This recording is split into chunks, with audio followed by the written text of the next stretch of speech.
Good morning, everyone, and happy Friday. My name is Nick Marro here with Occupy Fantasy. You can find me on Twitter at Nick Marro DFS, and I'm here to quickly, hopefully, help you break down tonight's 11 game slates on both DraftKings and FanDuel for NBA DFS.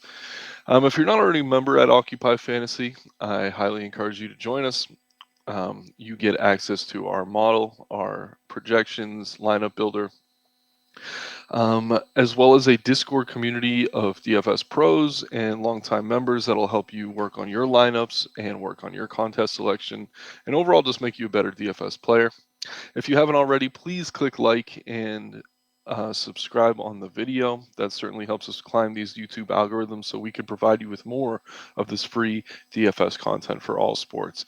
But yeah, we got 11 games ahead of us today. I will do my best to kind of keep this to around 20 minutes, which might be difficult. But yeah, just pulling up a few things here. You can see the Occupy model in front of me. I'm looking to also pull up our NBA odds for the slate. Let's see. All right. Very good. All right. So the first game on the slate is the Miami Heat at the Washington Wizards. And yeah, there's a lot of Heat injuries we have to deal with. Tyler Hero's already ruled out. Yurtseven and Oladipo have been out for a while. They're still out. It looks like Bam Adebayo is going to be questionable. Caleb Martin questionable. Then over on the Wizards side, still no DeLon Wright, still no Goodwin. Um, so yeah, we got to keep an eye on this one. I mean, the good news is that it's the first game on the slate. If Bam's out, that's going to be a big boost to all other Heat starters, but mainly a Dwayne Dedman, who would become an excellent value play. So we got to keep an eye on that.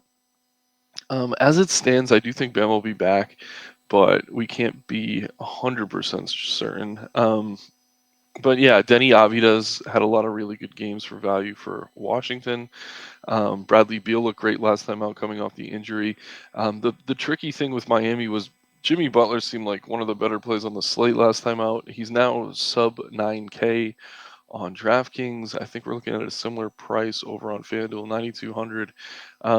Yeah, this is a guy who can get you 50 fantasy points a night, but he's coming off a terrible, terrible game. He really didn't even shoot the ball until the fourth quarter. Hoping we see a bounce back here from him. If Bam's out, he's once again going to be one of my favorite plays, but yeah, it gets really tricky. But let's say Bam's in. I do still like all the Heat starters with Hero out. They all see a bit more usage, namely Kyle Lowry, Max Strus, etc. But yeah, taking a quick look at the Occupy model. I don't know if there's any major priorities in this game. I do like Porzingis on the Washington side. I think Beal's fine as well, like I mentioned. Um, it seems he's already playing full minutes, which is nice to see. Um, but yeah, first game on the slate, not the highest total. I think we're looking at around 219 fantasy points.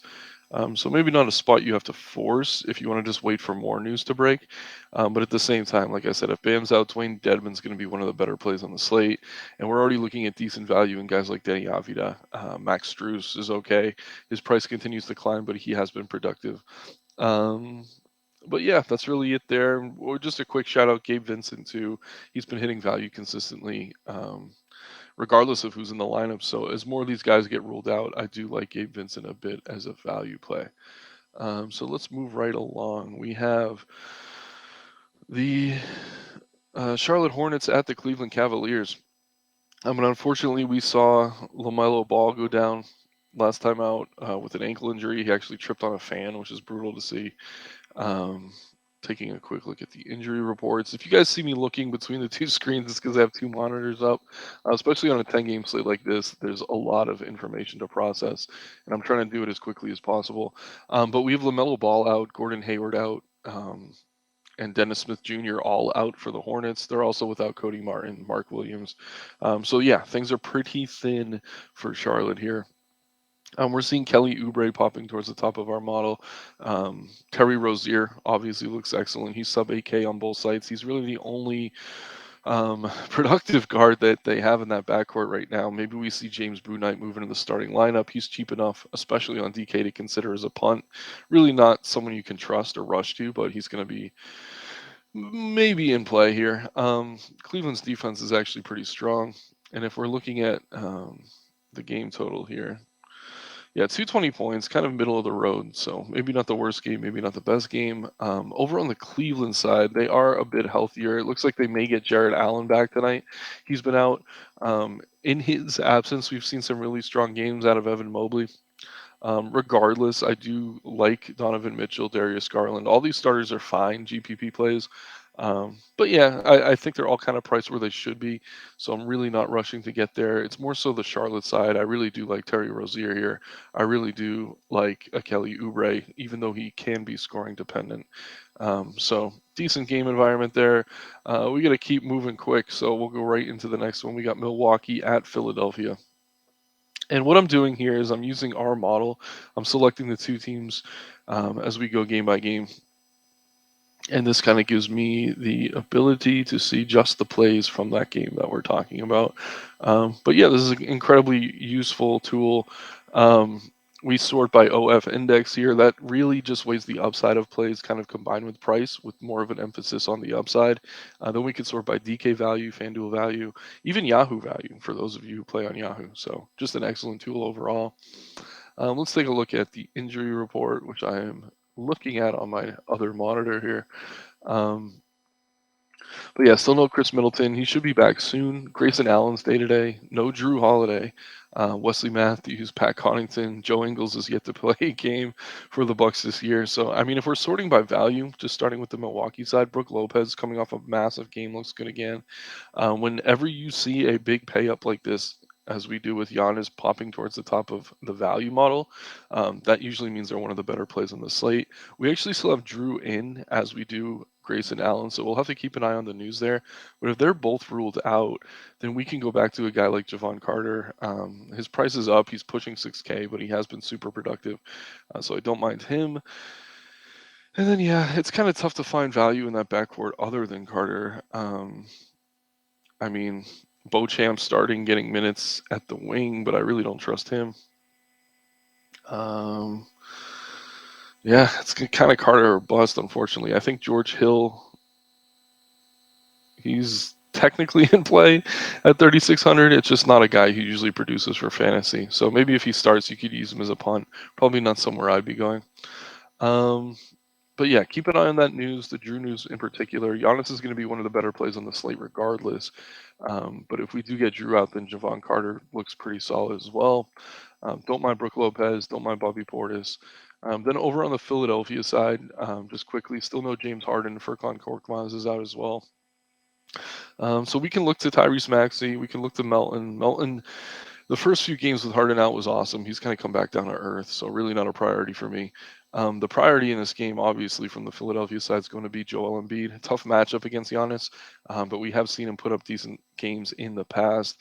I would much rather play Giannis for 300 more. I'll say that flat out front here. I think they're priced. Let's see.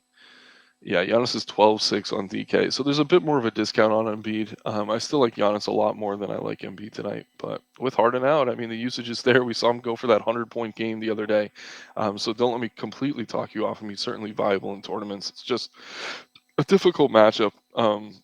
Especially since Milwaukee can kind of key on him defensively. But again, I mean, the ceiling is there. We've seen it. I'll just bring up the game log real quick just because it's that hilarious. Yeah, 100 fantasy points he had in his last game. Um, Albeit 5 days ago, that was ridiculous. 59 points, 11 rebounds, 8 assists, 7 blocks. Can't expect that here, but just knowing he has that in him makes him an interesting GPP play, especially if he's not going to be that popular. Um, yeah, really, it's the pay ups for me here, and then Javon Carter. I don't mind Tyrese Maxey, Tobias Harris from the Philadelphia side, but yeah, there's not too much value here. I think we have to rush to. So moving right along, we have another 7:30 game. No, those are the two 7:30 games. We're moving into the 8 o'clock games now. We have Orlando at Chicago. So the Magic are really banged up. We're without Banchero, Cole Anthony, Moritz Wagner, Markel Fultz, and Isaac really haven't been playing at all. Gary Harris is out as well. Um, I mean, the big piece here really is Wendell Carter Jr. If he's out, we could once again look to Bol and Mo Bamba. Bamba had a terrible first half last time out, but he still almost hit value. Bol looked excellent. Tough matchup. I mean, this game could get out of hand, but just knowing he has this kind of 40, 50 point ceiling in him makes him appealing on both sides.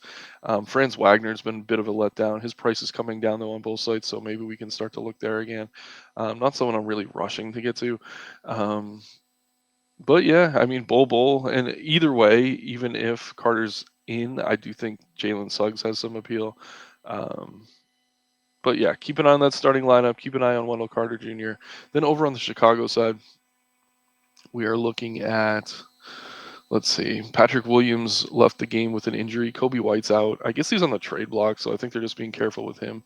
Um, but yeah, obviously no Lonzo Ball.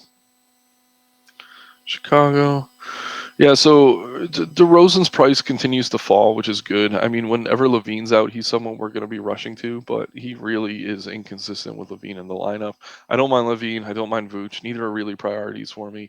If Williams is out, maybe we see a few more minutes for someone like, I don't know, AO or Javante Green, but there's going to be better values on this slate. This is just not a game I'm really targeting outside of Orlando bigs if Wendell Carter Jr. is out. So I won't spend too much time on that one. We'll head into OKC at Memphis.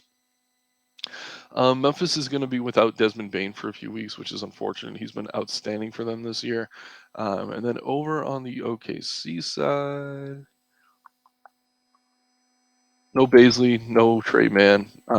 So nothing major over there. SGA's been outstanding. He's still sub 10K on DraftKings. I think he's one of the better pay-ups on the slate over there.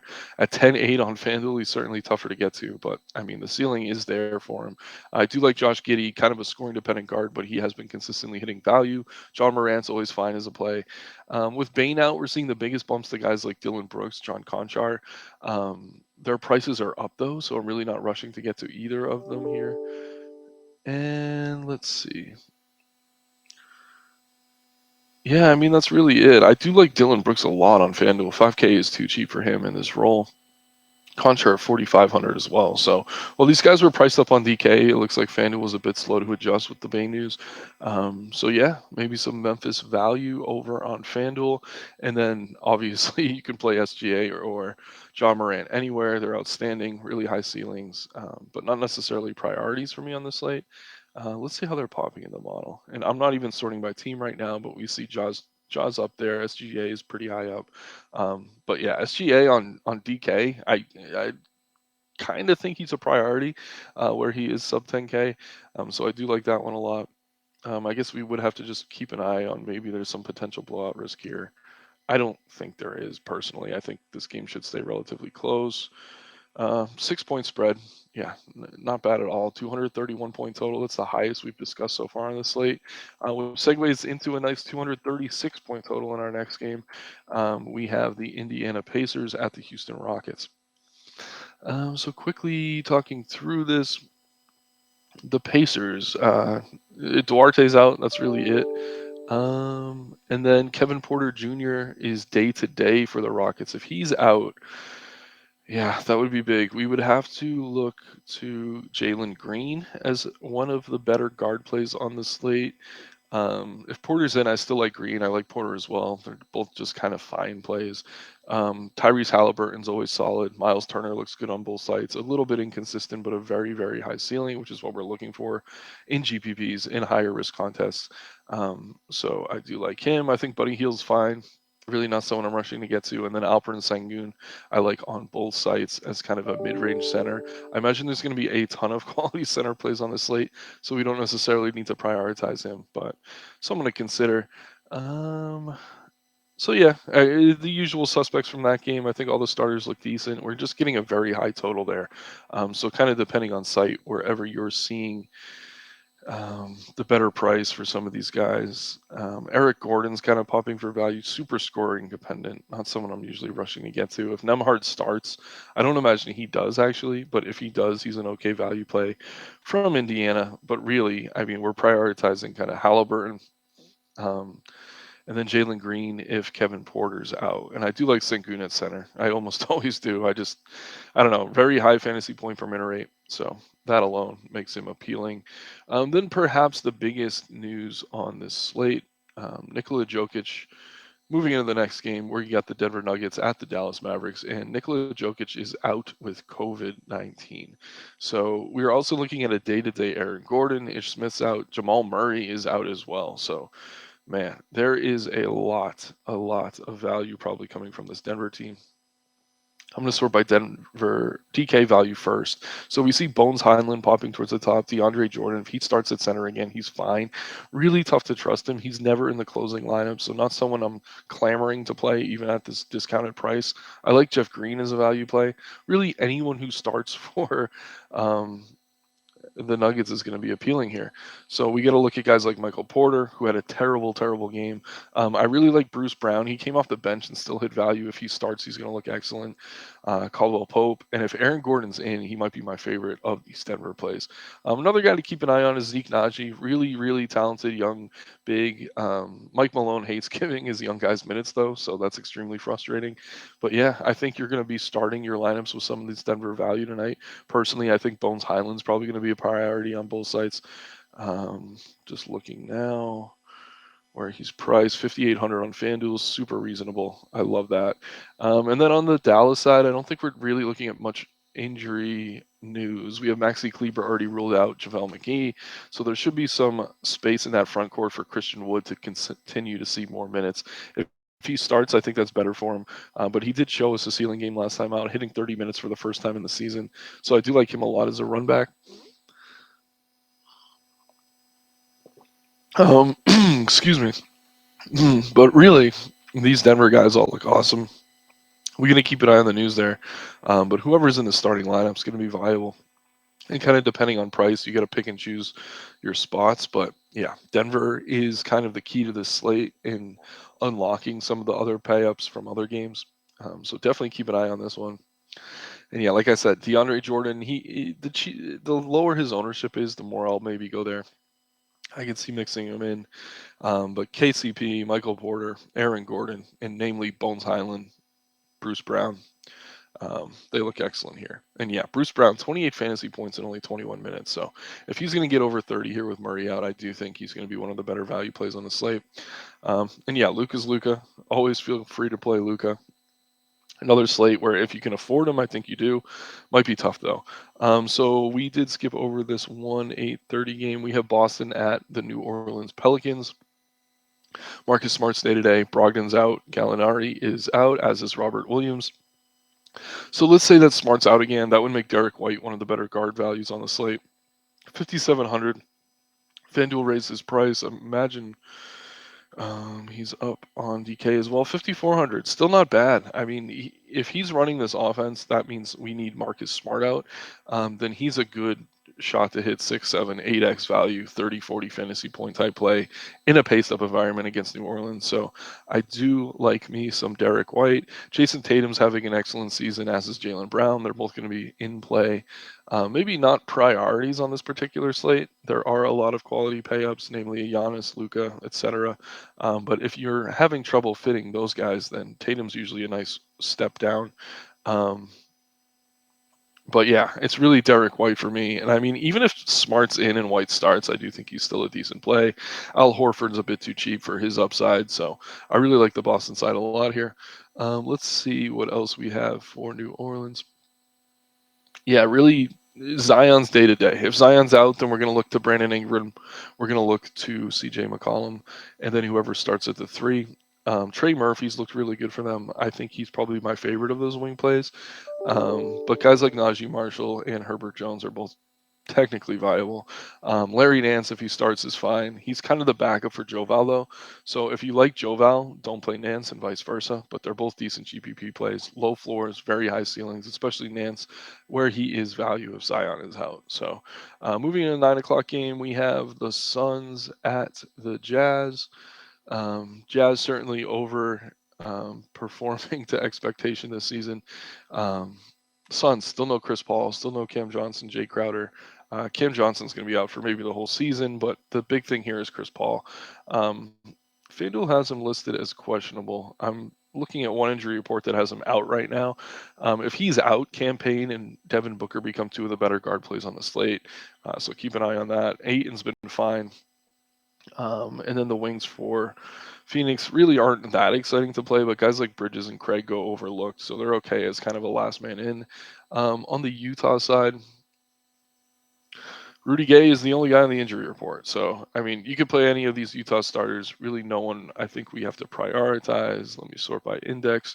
Um, yeah, there's really no one popping. Lauri Markkanen, he's been solid. He's a decent play. I think you could go there. Conley, Clarkson, all fine plays. I mean, just no one really you have to force.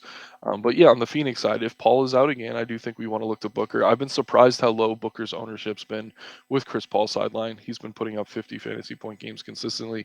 And then Campaign, once again, looks solid. So don't mind that game. Then we're looking at the Knicks at the Warriors in this late window. Mitchell Robinson's still out for the Knicks, so whether it's Jericho Sims or Isaiah Hartenstein, whoever starts at center there is going to be appealing. And then on the Golden State side, no Kuminga, no Iguodala, so no major injury news. Steph Curry's been electric all season. I think you can take a look at him. Clay's been pretty inconsistent, but he's cheap on both sides, so I don't mind him as a play. But yeah, really nothing too exciting here. There's just no really injury opening up opportunity in that game. Um, and then yeah, the Knicks. I mean, they've been fine. It's just pretty much the guys you would play any slate. It's Jalen Brunson, Julius Randle, R.J. Barrett. They're all okay plays. Really, no one we have to force or prioritize. So the Lakers, always a fun injury report with them. Davis is listed as probable. James is listed as questionable, and then they have a few secondary pieces out. So, as it stands, I don't mind AD or LeBron, but I'm not prioritizing either of them. But if LeBron is out, AD would become one of the better value plays on the slate. We've seen a resurgence from Russell Westbrook this season coming off the bench. He has looked a lot better lately. He's sub 8K on both sides, so I do like him. Lonnie Walker, fine, scoring dependent guard, but really nothing we have to force. Then on the Detroit side, still no Cade Cunningham, which is going to make guys like Killian Hayes look pretty solid here. Jaden Ivey, if he starts. Last night we had like 3 different starting lineups come out for Detroit. So just keep an eye on that starting lineup. I think whoever is in it, you can play. And then Alex Burks off the bench has been decent. Don't mind him as a value play. Coming off a pretty ugly game last night, but if he's going to get more minutes, I don't mind him as a punt. But really, don't prioritize him. I'm just talking about him because I just came across him. I do like Bogdanovich on both sites. He's been a little more consistent than he was with the Jazz. So yeah, I think people have been hesitant to play him heavily, but he's been solid. And if Sadiq Bey starts again, I think you could go there. With Isaiah Stewart out, Marvin Bagley's been starting. Not loving him at this price, so really not someone I'm prioritizing. Just to quickly go through now. So we went through most of the news. The big piece is definitely the Denver Nuggets. They're super thin tonight. So keep it on that Denver starting lineup. But guys like Bones Heinlein, Michael Porter Jr. coming off a terrible game is going to look like a good play to me. Sorting by DK value towards the top, we are getting those Denver plays. But yeah, we got to keep an eye on the news, and that's why it's important to be in Discord if you're not already. Please join us over at Occupy Fantasy. You get access to our model, our lineup builder, and yeah, one-on-one access to experts to help you play better DFS. My name's Nick Marro. I am here once again. I'll be here again tomorrow morning to help you guys break things down for the Saturday slate. But I really do appreciate your time. Please follow me on Twitter at Nick Marro DFS. And if you're not already a member at Occupy, hop in there, at me, say hello, and then yeah, please click that like, please click that subscribe button. Let's have a fun Friday night slate, 11 games. Let's make some money.